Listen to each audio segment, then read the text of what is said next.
Hello and welcome to Let's Talk SEO. Today's news is somewhat of an eye-opener, mainly because Gizmodo is a huge website. Just about everyone that's watching my channel or is going to watch my channel knows about Gizmodo. They know about how big the editorial team is. They know how much money they spend on content and how much money they spend on hiring good people. Now, in my opinion, Gizmodo has a very, very good team, especially their English language team. I'm aware of that. I read a lot of their articles.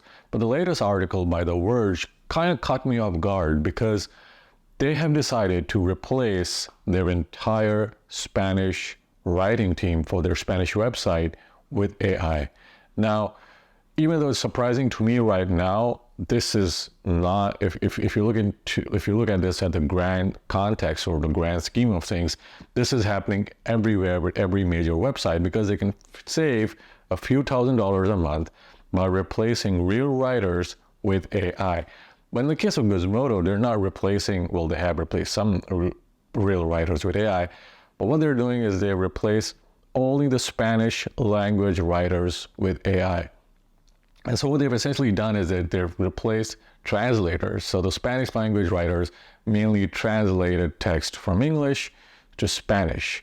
And in doing that, they would cater to both their Spanish audience and their English audience. But I'm not sure how large the Spanish audience is or how much money they were making off advertising or promotions on their Spanish language website or their Español website. But I think this is a very telling move by Gizmodo. And I'm not going to say whether this is a great move or this is a bad business decision. What I'm going to say is this is how things are going to go from here on out. And this is despite the fact that AI translators aren't that good. So I've used a ton of AI translators. People have come to me, pitched their AI translators, gave me a free account, asked me to try it. And I've translated my own articles to various languages. And I've had native writers read them. And not only are they incorrectly translated, but they're even the facts that are in the main article are not moved on over to the translated article, for lack of a better word. And at the end of the day, the translated article is crap. Now, the same translations are done way better by Google Translate. So then I tried Google Translate and I just compared those translations to Google Translate. And 9 out of 10 times I've been told by native speakers that the Google translators translate articles or the Google Translate. So Gizmodo is aware of the fact that their translated articles aren't going to be as good. But I don't think they really care about their Spanish audience or the audience that reads the Spanish articles.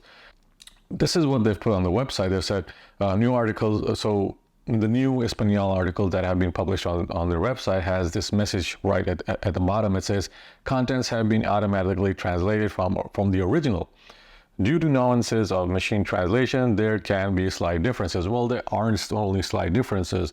There are major differences. It's just that Gizmodo doesn't care about their Spanish readers, or they think that their Spanish readers are, for the most part, bilingual, and they'll just choose to read the English language part of the website. The article goes on to say that readers posted on X, formerly Twitter, that some articles will start in Spanish and then suddenly change to English. Yes, this is happening. So if you're reading a Spanish language article, it will start off in Spanish, and then as you move on through the article, it kind of merges into English language, and then it goes on and on and on in English language, and some parts and some words are in Spanish.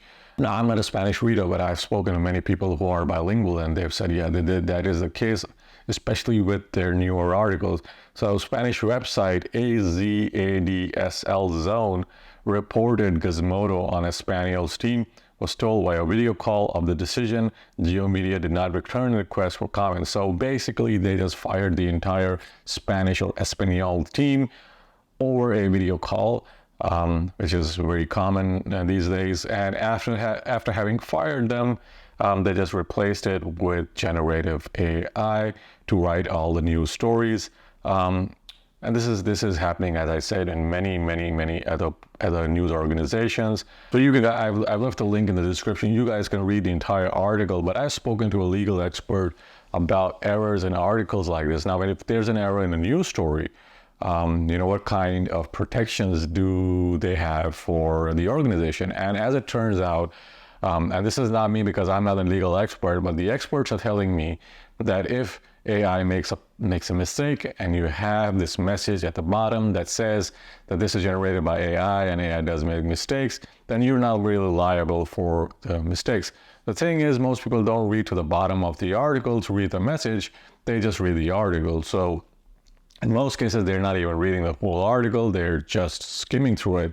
And so having that message is it's the most dishonest move in my opinion, because if you're not reading the Verge article and you're not aware that they've fired the entire Español team, you'll think that the article is written by human writers and you would trust the article because it's written by human writers. But with an increasing number of articles now written by AI, you cannot trust the news anymore. Well, most people are not trusting the news anyway, but now you can't really trust even the information that is claimed to be in the article if that makes sense.